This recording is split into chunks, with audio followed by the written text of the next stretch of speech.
Hello friends, આપણે આજે લાડવા બનાવવાના છીએ. આજે વિનાયક ચતુર્થી છે.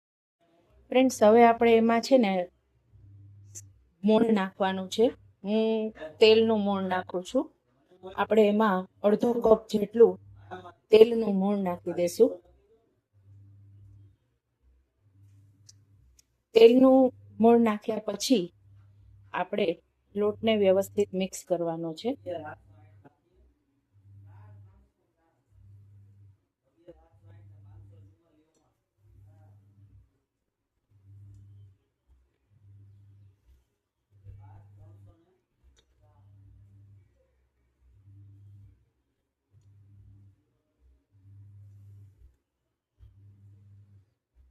એકદમ વ્યવસ્થિત મિક્સ કરવાનું છે.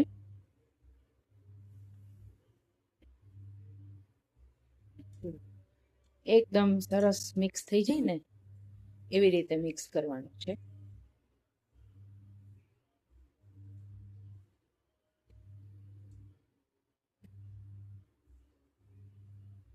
આમ મુઠ્ઠી વડે એવું મોણ થશે. જુઓ, છે ને એકદમ મુઠ્ઠી વડે એવું મોણ રાખવાનું છે. ફ્રેન્ડ્સ, તો હવે આપણે છે ને દૂધ અને પાણીથી થોડું થોડું મિક્સ કરવાનું અને એકદમ કઠણ લોટ બાંધવાનો છે. કઠણ લોટ એકદમ મુઠિયાનો બાંધવાનો, જેથી કરીને મુઠિયા ફાટશે એટલે તમને ખબર પડી જશે કે એકદમ બરોબર પરફેક્ટ મુઠિયા તમારા બન્યા છે. જો ફ્રેન્ડ્સ, આવી રીતે છે ને એકદમ કઠણ લોટ બાંધવાનો છે. આપણે એકદમ મિક્સ કરતું જવાનું, મસળતું જવાનું અને એકદમ કઠણ લોટ બાંધતું જવાનું છે. આપણે આવી રીતે દૂધ 75% દૂધ લેવાનું અને 25% પાણી લેવાનું છે. એ રીતે દૂધ અને પાણી ગરમ કરી લીધા છે મેં. નવસેકું રાખવાનું છે. જરાય બધું ગરમ નહીં ને ઠંડુ નહીં. રૂમ ટેમ્પરેચર ઉપર હોય તો ચાલે, પણ સેજ નવસેકું હોય તો વધારે સારું તમારા મુઠિયા બનશે. અને લાડવા, મુઠિયા સારા બને એટલે લાડવા સારા બનવાના જ છે. હવે આપણે આને આવી રીતે એકદમ વાળી લેવાના છે. જુઓ, આ રીતે મુઠિયા વાળી લેવાના છે. બરાબર. અહીંયા મેં ગેસ ચાલુ કરી દીધો છે. તેલ ધીમા તાપે ગરમ કરવા મૂકી દીધું છે.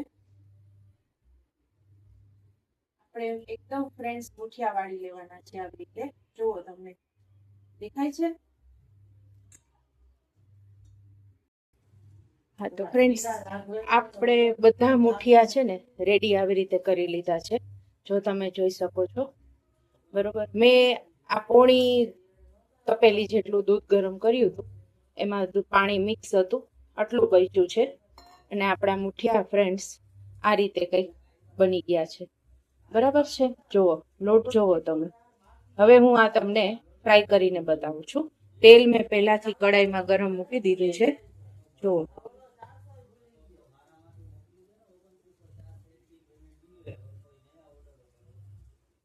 આપણે મુઠિયા તળી લઈએ હવે.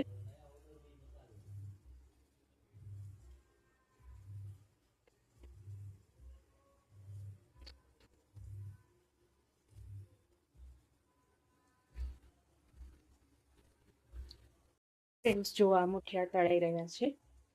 આપણે જ્યારે મુઠિયા નાખીએ ને ત્યારે થોડું ગરમ તેલ રાખવાનું છે, મીડિયમ તાપે. પછી એકદમ મુઠિયાને થોડો ગરમ તેલમાં નાખી પછી ગેસ ધીમો કરી નાખવાનો છે, જેથી કરીને આપણા મુઠિયા પરફેક્ટ બનશે. અંદરથી કાચાઈ નહીં રહે અને એકદમ સરસ ફરસા મુઠિયા બને છે. તમે જુઓ, જોઈ શકો છો ને. અને આ મુઠિયું જો આપણું ફાટે છે.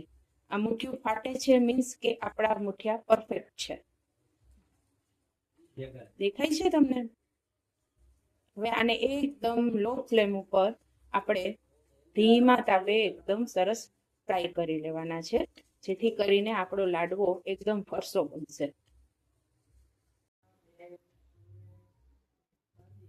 જુઓ ફ્રેન્ડ્સ, આપણા મુઠિયા કેટલા સરસ તળાઈ રહ્યા છે, તમે જોઈ શકો છો. જુઓ, આપણા તળેલા મુઠિયા રેડી છે. તમને ખ્યાલ આવી જશે કે મુઠિયા કેટલા પરફેક્ટ બન્યા છે. જો ફાટે છે મુઠિયું, મતલબ કે મુઠિયું પરફેક્ટ બન્યું છે.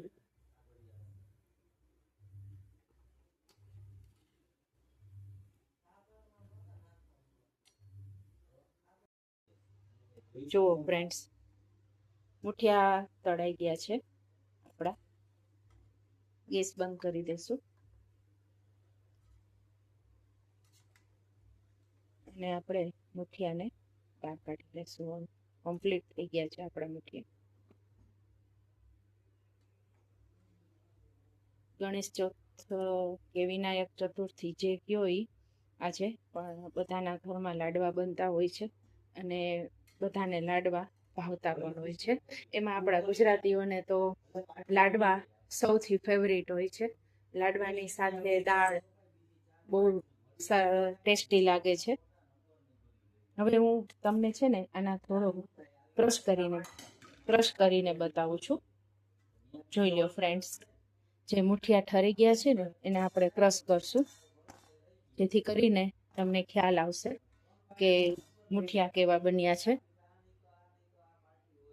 જો ફ્રેન્ડ્સ, આને હું તમને ક્રશ કરીને બતાવું છું.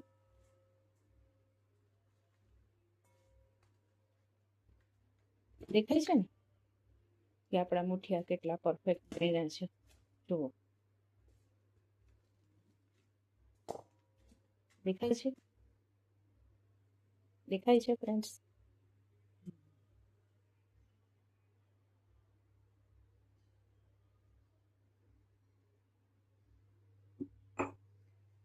હવે આપણે એને હાથથી જોશો ને તો પણ એવા એટલા જ પરફેક્ટ છે. જુઓ, એકદમ સરસ ક્રમ્બલ થઈ જશે.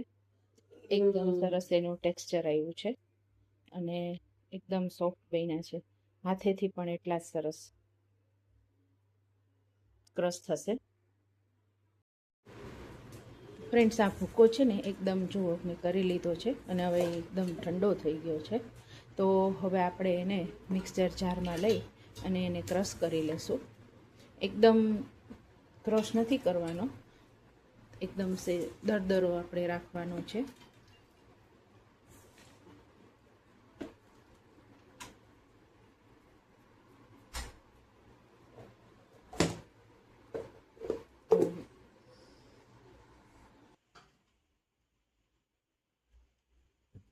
ફ્રેન્ડ્સ, આપણે ઘી ગરમ કરવા મૂકી દીધું છે. હવે ઘી ગરમ થાય પછી આપણે એમાં ગોળ ઉમેરશું.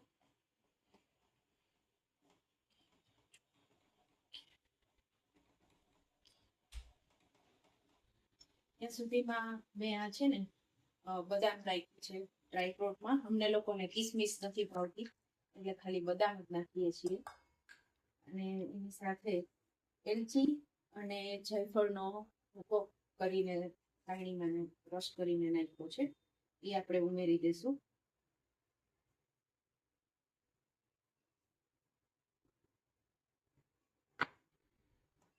હવે આપણું ઘી ગરમ થઈ ગયું છે, તમે જોઈ શકો છો. આપણે એમાં હવે 1 કપ જેટલો ગોળ ઉમેરી દઈશું.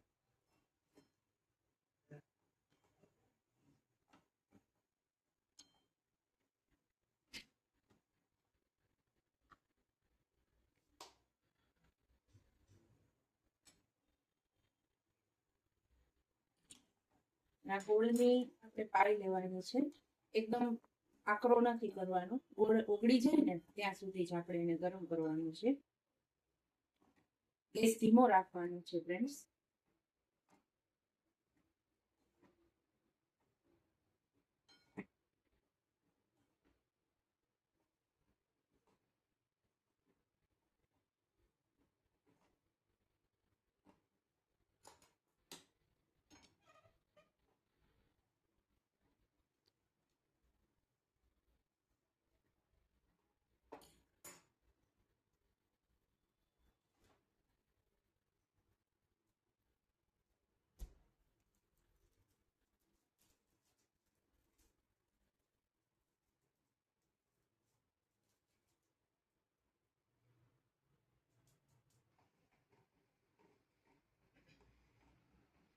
ફ્રેન્ડ્સ, આપણો ગોળ ઉબળી ગયો છે.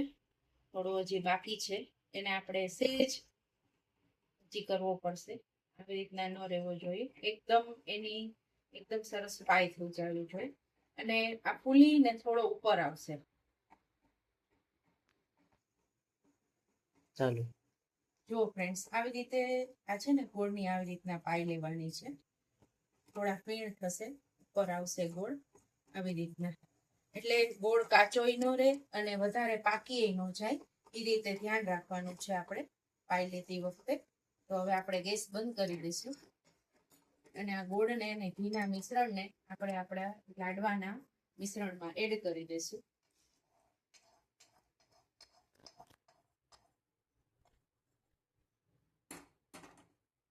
ગરમ હોવાથી ચમચાથી જ ચલાવવાનું છે, હાથ નહીં નખાય. હાથ પછી નાખશું થોડું ઠંડુ થાય પછી. જો ફ્રેન્ડ્સ,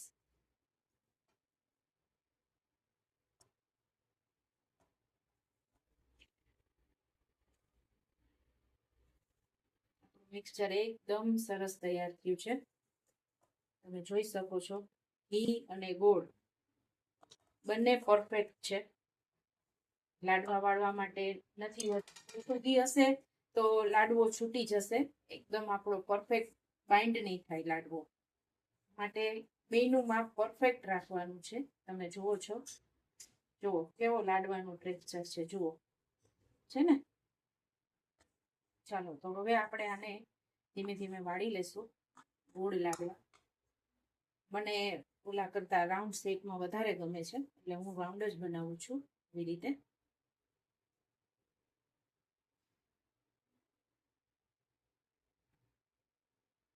જો દેખાય છે. હવે આને આપણી રીતે ખસખસમાં બોળી દઈશું. હજી થોડું ગરમ છે મિશ્રણ.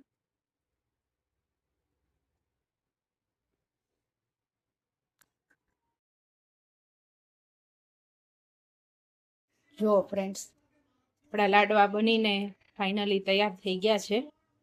તમે જોઈ શકો છો કે લાડવાનો કલર કેટલો સરસ બન્યો છે. આ રીતે તમે લાડવા બનાવશો ને એટલે તમારા લાડવા એકદમ પરફેક્ટ બનશે. ઘણા આમાં રવાનો લોટ નાખતા હોય છે, રવો નાખતા હોય છે, પણ રવાથી છે ને લાડવા ચીકણા થાય છે થોડાક. અને ફ્રેન્ડ્સ, મુઠિયા છે ને ધીમા તાપે જ તળવાના. ફાસ્ટ તાપે તળશો તો અંદરથી કાચા રહેશે અને બહારથી બહુ ડાર્ક થઈ જશે. એ મજા નહીં આવે લાડવાની તમને. આ રીતે એકવાર મારી રેસીપીને તમે ફોલો કરી અને લાડવા બનાવી જોજો અને સબસ્ક્રાઇબ કરી દેજો મારી ચેનલને. Thank you.